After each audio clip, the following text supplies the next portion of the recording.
शरद पवार आणि अजित पवारांच्या एकत्र येण्यावरनं मंत्री अनिल पाटील यांनी सूचक विधान केलंय। कौटुंबिक कार्यक्रमात पवार कुटुंब आजवर तरी दुरावलेलं दिसत नाही असं ते म्हणाले। संस्थांच्या बैठकीत एकत्र आले म्हणून भविष्यात एक होतील असा अर्थ लावू नये असं अनिल पाटील यांनी म्हटलेलं आहे। शरद पवार आणि अजित पवार यांच्यामध्ये होत असलेल्या बैठका आणि गाठीभेटींच्या पार्श्वभूमीवर पवार कुटुंब पुन्हा एकत्र येणार अशी चर्चा वारंवार राजकारणात होत असते। मात्र त्यावर अनिल पाटील यांनी हे विधान केलेलं आहे।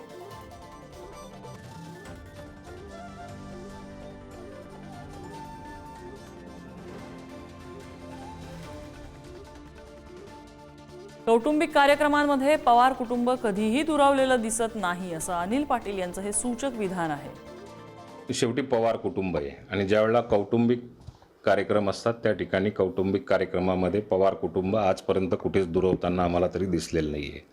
पण एकत्र येत असतील आणि परत राष्ट्रवादी ताकद वाढत असेल आणि आमच्या पक्षाच्या नेत्यांनी नेतृत्वाने जर का ठरवलं असेल तर आमचं हरकत असण्याचं काही कारणच नाही।